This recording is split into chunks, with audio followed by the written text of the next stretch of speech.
أحلى وأطيب دولمة صارت جاهزة. طبعا احنا من عشاق الدولمة. شوفوا شلون صار شكلها. لا تنسون تدعموني بالقناة مطبخ ام صهيب والحياة حلوة مع ام صهيب. ألف عافية عليكم. السلام عليكم. اليوم حبايب راح اسوي لكم طريقة عمل الدولمة، يا رب ان شاء الله تعجبكم وتسوون نفسها او بالطريقة اللي انتم تحبوها.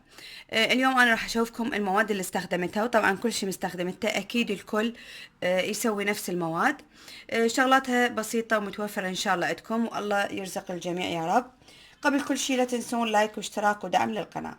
يلا خلو اقول لكم المقادير اللي حضرناها. اول شيء عندي هنا كمية من اللحم ثرمته بالايد، تقدرون حتى اذا بالماكينة ما يأثر. ثرمته وغسلته كل زين. عندي هنا كمية من الرز. عندي هنا عصير طماطة، طبعا انا برشتهم بالمبرشة يعني ما عصرتهم. عندي هنا كمية من البصل وقليل من الفلفل الحار. وهنا اللي طلع عندي من حشوة اللي تكون بداخل الباذنجان همين ثرمتها. بعد عندي هنا معدنوس او الكرفس اللي موجود عندكم. اليوم انا ما عندي ليمون دوزي فراح استخدم عصير الليمون، هاي عصير ليمونتين كبار، بالاضافة الى المعجون والزيت. بعد اللي نحتاجه الها اللي هو السلق. غسلته ونظفته كل زين. وهنا عندي كمية من البصل بالإضافة إلى كمية من الباذنجان. وهنا عندي هذه العيدان اللي تطلع عندنا من السلق. هاي فقط المواد اللي راح استخدمها، تبقى إضافة بعض الأشياء هاي راح تكون انتم حرين بها. طبعا هي ضروري يكون وياها الفلفل الأخضر البارد، بس أنا اليوم ما عندي، بس مو مشكلة راح نبدي إن شاء الله بيها لحتى ما أطول عليكم الفيديو. اول شي هنا عندي راح اضيف عندي الطماطة او عصير الطماطة. راح اضيف عليهم البصل، اضيف عليهم اللحم، اضيف عليهم الرز. طبعا انا ناقعته لمدة ربع ساعة، يعني بين ما نظفت عندي البصل والباذنجان. هنا عندي مجموعة من التوابل. اول شي عندي هنا الملح حسب رغبتكم او حسب الكمية اللي انتم تحبوها. هنا عندي ملعقة شاي من الفلفل الاسود، ملعقتين كبار من البابريكا يعني الفلفل البارد. عندي هنا ملعقة كبيرة من النعناع المجفف، بالاضافة الى ملعقة كبيرة من النوم البصرة المطحون او اللوم عمان. راح اضيفهم كلهم.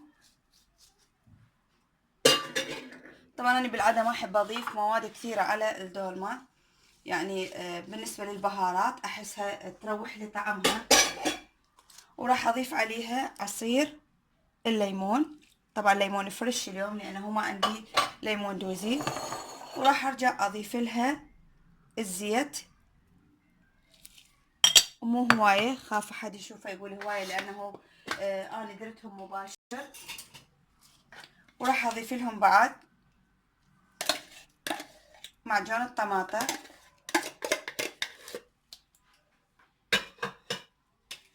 راح اخلطهم كلهم مع بعض. هسه هنا رجعت لكم بعد ما خلطت عندي كل المواد اللي شفتوا ضفناها. طريقة الدولمة مثل ما تعرفون كلش بسيطة وسهلة. أنا اليوم راح أسويها بهذا الجدر الفافون. بصراحة ما أحب بس الجدر الفافون، هو كل واحد وطبيعته. أعتقد الحشو حيبقى عندي منها. هنا عندي الزيت راح أخلي بقاع الجدر مرة ثانية، تقريبا خاشوقة واحدة. هنا راح اخذ عندي هذه العيدان اللي اخذناها من السلق. هذه راح اخذها بشكلها شويه واخليهم هنا. راح اصعد عندي شويه الكاميرا.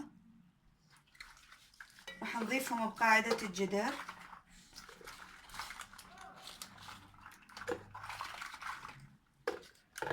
وهسه راح نبدي نلف عندنا الدولمة. مثل ما شفتوا طريقتها كلش بسيطة وسهلة، بس يحتاج لها تحضيرات أولية. يعني مثل ما شفتوا هسه أنا ثارمة كل شي، بعدين اجيت أشوفكم إياها. انتوا نفس الشي راح تثرمون كل هاي المواد وتجون هنا تجمعوها.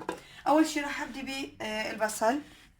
هذا البصل مجرد إنه أنا فاتحته من النص وطلعتهم من داخل البصلة وصاروا عندي بهذا الشكل، يعني من غير ما اسلقهم او اخليهم بالزيت. اكو هواي ناس هيك يسوون لحتى يصير عندهم شويه طري. اني هاي طريقتي، بس افتحهم يعني ما استخدم وياهم اي شيء ثاني.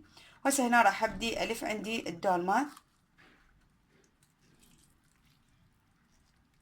حاولوا لا ترسون عندكم البصلة او اي شيء تحشوه لا ترسوه، لانه بعد التمن راح يفتح عندنا من يروح على الطباخ.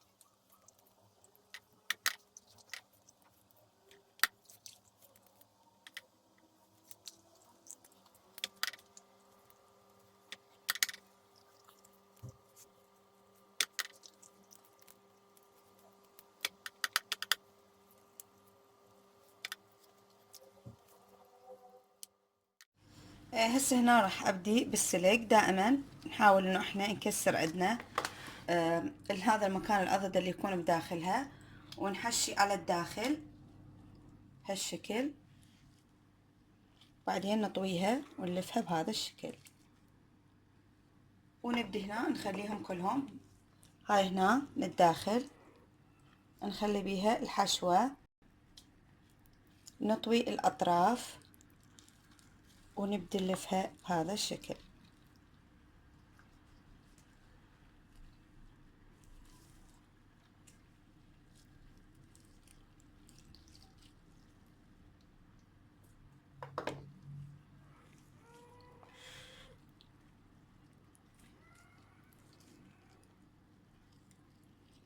هنا حبايب بعد ما أكمل ألف عندي هنا كل السلق، راح أغطيها وأخليها على النار. طبعا بالنسبة للخضار اللي تضيفوه انتوا براحتكم، تضيفون الكميات اللي انتوا تحبوها. يعني مثلا تقدر تخلون الفلفل، تقدر تخلون طماطة، تقدر تخلون الكوسة، هاي كلها تقدرون تخلوها وياها. بس بصراحة أنا اليوم حبيت أخليها بس بصل وباذنجان أو سلق.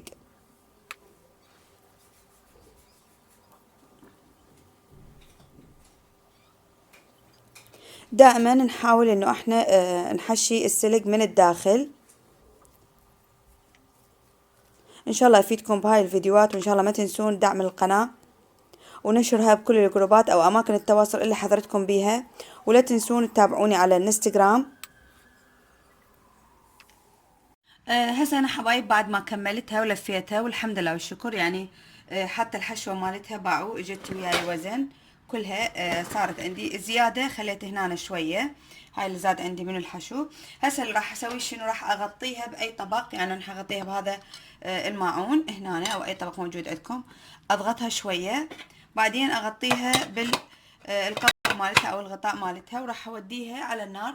حخليها على نار عالية لمدة ربع ساعة، بعدين اضيف عليها مي وانصي عليها النار. هسه هنا حبايب مثل ما تشوفون، طبعا ابد ما ضفت لها اي مي. قلت لكم اني خل اشوف اذا طلعت منها سوائل او لا. مثل ما تشوفون طلع منها سوائل، خير من الله. فلهذا بس بدها تغلي عندي هيك، راح انص النار عليها واتركها الى ان تنضج تماما وارجع لكم. هسه هنا حبايب جهزت عندي. طبعا طفيت عليها النار وتركتها تقريبا ربع ساعة أو 20 دقيقة إلى أن هدأت تماما. وعلى النار بقيتها 40 دقيقة. هسه راح أشوفكم شكلها شلون صار، وراح نقلبها قدامكم. بسم الله، هذا صار شكلها. نخلي عليها الخبز.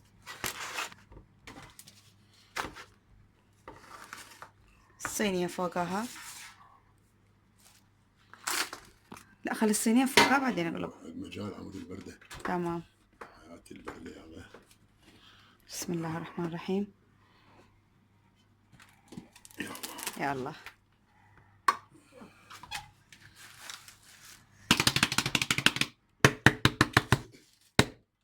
بسم الله الرحمن الرحيم.